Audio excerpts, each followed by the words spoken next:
Thank you everyone for joining today. My name is Andrew Mann. I'm the Assistant Commissioner for Public Affairs. Per the media advisory, today's press conference is on the dramatic increase in illegal crossings that continue to occur on the southwest border. The Commissioner will open up with a statement and take a few questions. With always, if you have any additional follow-up or need any specifics, my team is happy to work with you and get you whatever information you need. With that, I'm going to open up to Commissioner Kevin K. McAleenan, U.S. Customs and Border Protection. Good morning. Thank you for being here for an update on what we're seeing here at the border. 2 weeks ago, I briefed the media and testified in Congress that our immigration system was at the breaking point. That breaking point has arrived this week at our border. CBP is facing an unprecedented humanitarian and border security crisis all along our southwest border, and nowhere has that crisis manifested more acutely than here in El Paso. On Monday and Tuesday, CBP started the day with over 4,117. We are now on pace for over 100,000 apprehensions and encounters with migrants in March, with 90% of those, 90,000 people, repatriated expeditiously and instead are almost guaranteed to be released to remain in the U.S. indefinitely, regardless of the merits of their immigration or asylum claim. The last time we had crossings near this level, they were almost all single adults from Mexico who could be swiftly repatriated. There's a big difference. To put this in more recent context, in March, we will see over 55,000 family units alone. In March of 2017, when we were at historic lows, we saw 16,794 crossings total, including all demographics, adults, families, and children. This stark and increasing shift, Border Patrol agents, you saw a group walking peacefully to our station just a few minutes ago. 35% are still single adults who try to evade apprehension at our border. And within that flow are thousands of criminals, smugglers, gang members, and public safety threats that we're sworn to protect this country from. With up to 40% or more of our personnel in key sectors like El Paso working to care for, transport, provide medical and hospital watch for families and children, that means our security posture at the border is negatively impacted. The same criminal organizations that are smuggling migrants, profiting from them, abusing them in the journey, are benefiting from our reduced security presence. They're bringing drugs, they're bringing adults who are trying to evade capture behind those families as we're bogged down with large groups.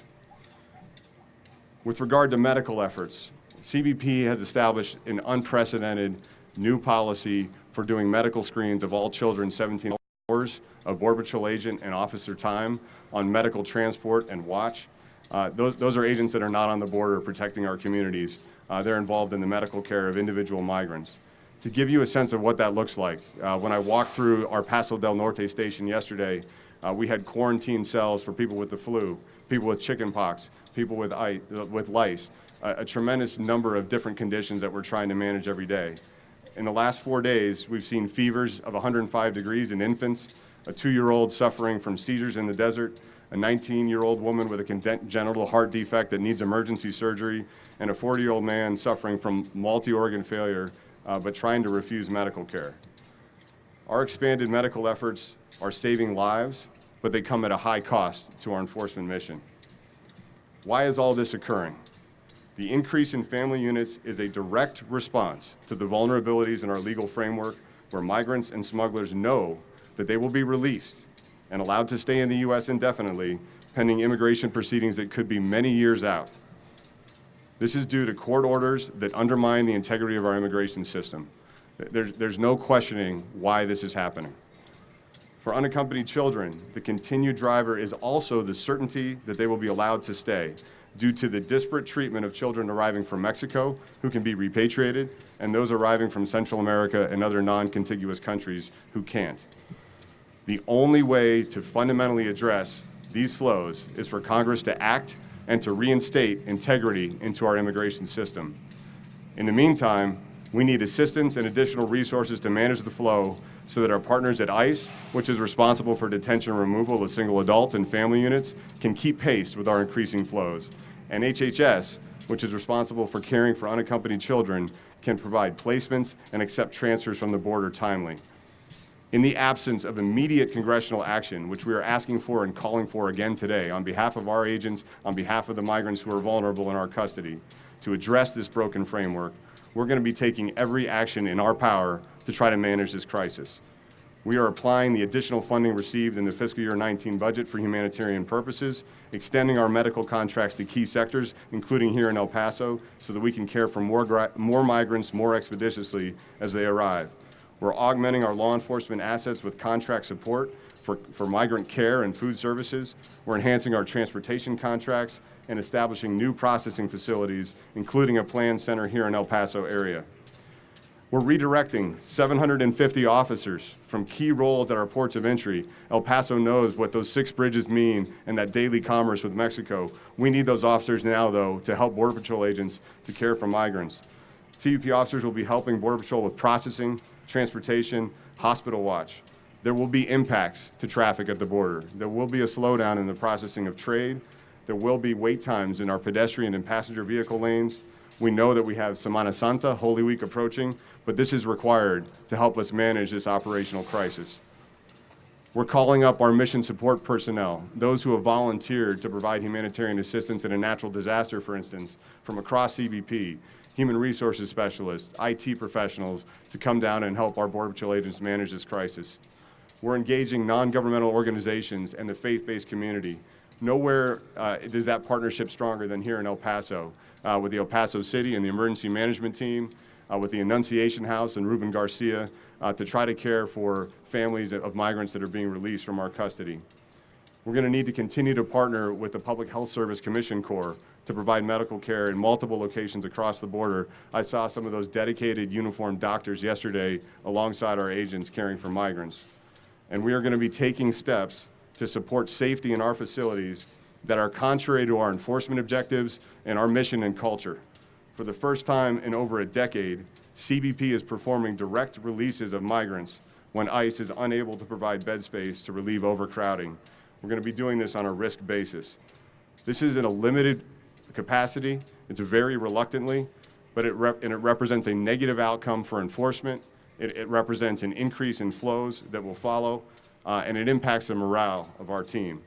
But is the only current option we have from a life and safety perspective to try to reduce the overcrowding in our facilities. We are still setting court dates. These people will still eventually see an immigration judge, but this is an unfortunate step and very challenging for our law enforcement professionals to digest when they've sworn to protect the border and when they know that the vast majority of those that they encounter will not be granted relief by an immigration judge. They will not be granted permission to stay in the U.S. Even with all these steps, with the flows at these levels and increasing, combined with the lack of bed space for our partners, it means that we will be continued to be challenged to provide humane care for those in our custody. With 55,000 families, including 40,000 children, expected to enter the process this month, we are doing everything we can to simply avoid a tragedy in a CBP facility. But with these numbers, with the types of illnesses we're seeing at the border, I fear that it's just a matter of time.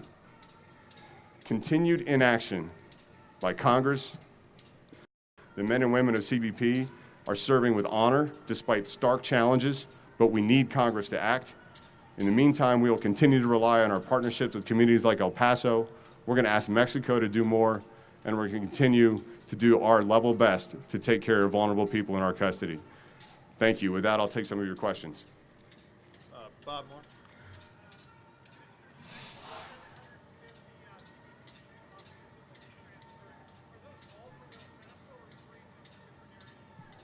The question is whether the 750 CBP officers that are going to be aiding our Border Patrol professionals with the humanitarian mission are going to be coming from just El Paso field office or more broadly across the border. That's more broadly across the border, Bob. Every field office, all four, Laredo, El Paso, Tucson, and San Diego, will all be providing CBP officers to support our Border Patrol in this mission. Thank you.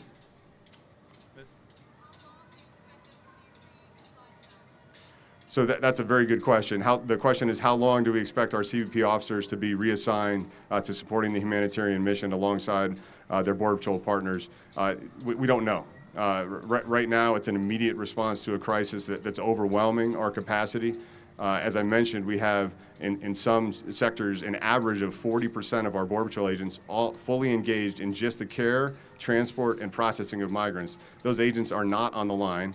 They're not able to provide their border security functions. We need to balance that out. We need to get them help, not only from our CBP officers, but from mission support professionals and contracts, and ideally interagency partners to increase our capacity.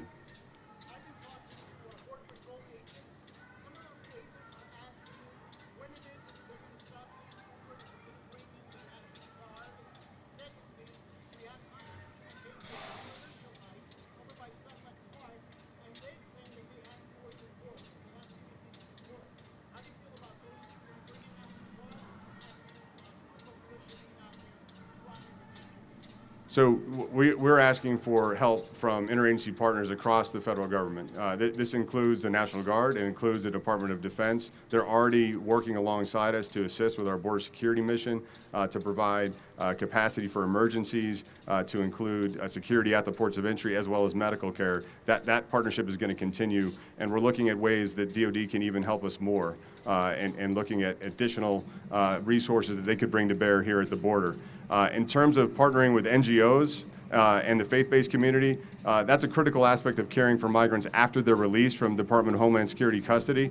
We are not asking for civil society groups to provide border security assistance. We work very closely with citizens who see issues in their neighborhoods or in their areas, and we respond to that, but we do not need citizen groups to help patrol the border. Thank you. Ma'am?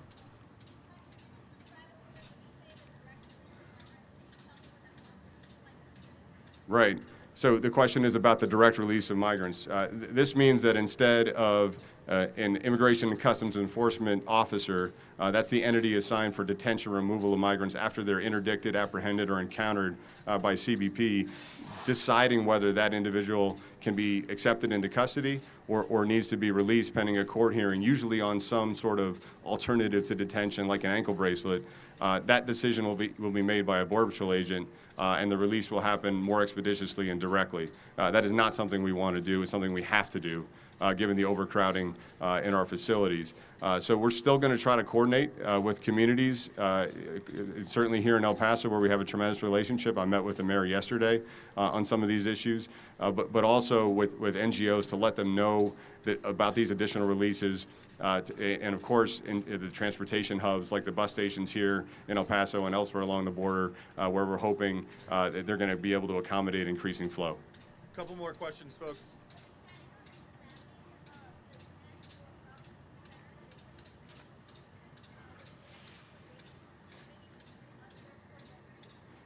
Yes, we're absolutely looking at the right ways to protect migrants from the elements while they're in our custody and to move them expeditiously through our process. And that could involve a combination of some soft-sided facilities. What we're trying to do here in El Paso, acquire a more permanent central processing facility that will allow us to coordinate our resources to provide the appropriate contract support and medical care in one hub, and then allow us to do transportation from that. But yeah, we're looking at immediate term, mid-term sort of modular facilities, then long-term, more permanent structures that we can have full services. And we've gotten some significant support from Congress for that funding, but we're going to need more. Okay, folks, last question. Nick?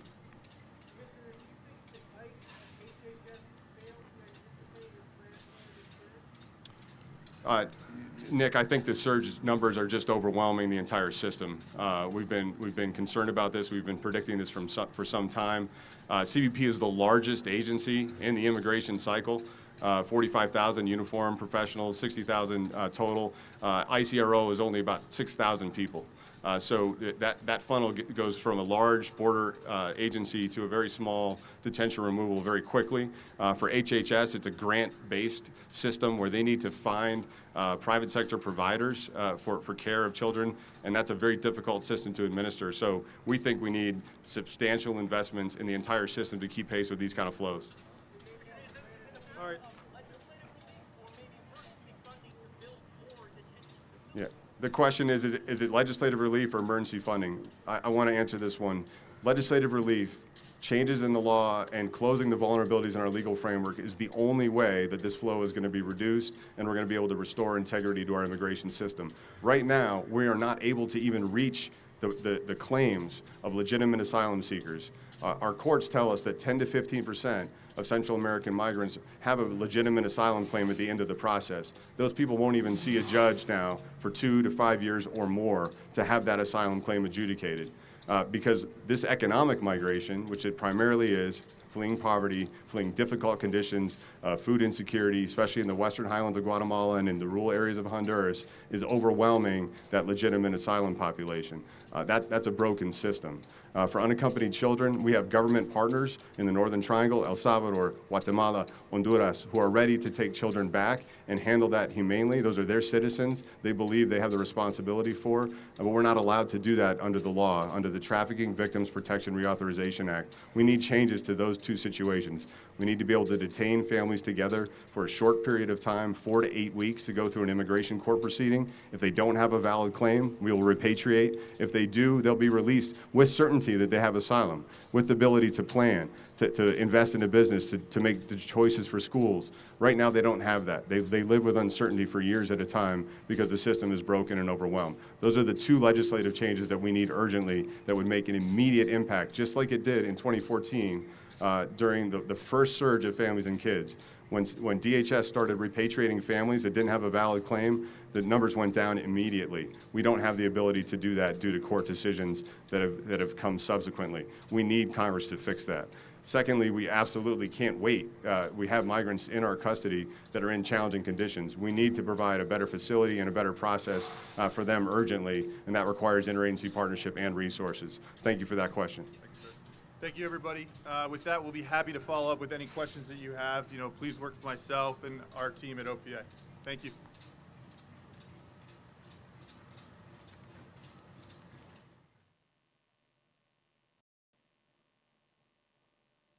All right, any members of the media that would like